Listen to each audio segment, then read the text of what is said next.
ചാണക്യൻ പറഞ്ഞൊരു കാര്യമുണ്ട്. ഏതെങ്കിലും ഒരു നാട്ടിൽ നമുക്ക് ഉചിതമായ ബന്ധുക്കളോ അല്ലെങ്കിൽ സുഹൃത്തുക്കളോ അല്ലെങ്കിൽ വിദ്യാഭ്യാസം കൊടുക്കാനുള്ള സൗകര്യങ്ങളോ നമ്മുടെ ദിനചര്യകൾ നടത്താനുള്ള സംവിധാനങ്ങളോ ഒന്നുമില്ലെങ്കിൽ ആ നാട് നമ്മൾ ഉപേക്ഷിക്കണം എന്നാണ് ചാണക്യൻ പറഞ്ഞിരിക്കുന്നത്. അത് സത്യമായ കാര്യമാണ് ഇല്ലേ? നമ്മളെ ഒറ്റപ്പെട്ട് ജീവിക്കുന്ന ഒരു സ്ഥലത്ത് അല്ലെങ്കിൽ നമുക്ക് മക്കൾക്കോ അല്ലെങ്കിൽ നമ്മുടെ മക്കൾക്ക് നല്ലൊരു വിദ്യാഭ്യാസം കൊടുക്കാൻ പറ്റാത്ത ഒരു സ്ഥലത്ത്, ഒരു കുഗ്രാമം പോലുള്ള സ്ഥലത്ത് നമ്മൾ കിടന്നിട്ടുണ്ടെങ്കിൽ നമുക്ക് ചെലവുകൾ കൂടുകയേ ഉള്ളൂ.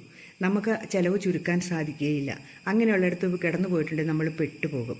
അതേപോലെ നമ്മളെ ഒന്ന് തിരിഞ്ഞു നോക്കാൻ ആളുമില്ലാത്ത നാട്ടിൽ, ഒരത്യാവശ്യത്തിന് നമ്മൾ വിളിച്ചാൽ കേൾക്കാൻ ആളില്ലാത്ത ഒരു നാട്ടിൽ നമ്മൾ പെട്ടുപോയിട്ടുണ്ടെങ്കിൽ, അതായത് നമ്മുടെ സുഹൃത്തുക്കളാട്ടെ, ബന്ധുക്കളാട്ടെ, സഹോദരങ്ങളാട്ടെ, ആരുടെ അടുത്താണേലും കിടക്കുമ്പോൾ അവരാരും നമ്മളെ തിരിഞ്ഞു നോക്കുന്നില്ലെങ്കിൽ ആ നാട്ടിൽ കിടന്നിട്ട് കാര്യമില്ല. നമ്മൾ അവിടുന്നും നാട് വിട്ട് പോയിക്കൊള്ളുക. ഇത് സത്യമാണെന്ന് തോന്നിയതുകൊണ്ടാണ് നിങ്ങളോട് ഞാൻ പറഞ്ഞത്. ഇത് മിക്കവരുടെയും ജീവിതത്തിൽ തന്നെ സംഭവിക്കുന്ന കാര്യങ്ങളല്ലേ. അപ്പം നമ്മളെ എപ്പോഴും സൗകര്യമുള്ള സ്ഥലത്തേക്ക് ഒരു കൊച്ചു വീടാണെങ്കിലും വാങ്ങി നമ്മൾ അങ്ങോട്ട് മാറുക. ഒത്തിരി കുഗ്രാമത്തിൽ കിടന്നിട്ടുണ്ടെങ്കിലുണ്ടല്ലോ നമ്മുടെ മക്കളുടെ വിദ്യാഭ്യാസവും നമുക്കും ഒരു ഉയർച്ച ഉണ്ടാവുകയില്ല. അപ്പം നമ്മൾ ചിന്തിക്കുക, നമുക്ക് സഹകരണമുള്ള, നമുക്ക് മക്കൾക്ക് ഉയർച്ച ഉണ്ടാകുന്ന നല്ല ഒരു സ്ഥലങ്ങൾ തിരഞ്ഞെടുത്ത് നമ്മൾ മാറുക. നല്ല വിദ്യാഭ്യാസങ്ങൾ, നല്ല ജോലി, ഇതൊക്കെ മക്കൾക്ക് ഉണ്ടാകുകയും ചെയ്യും.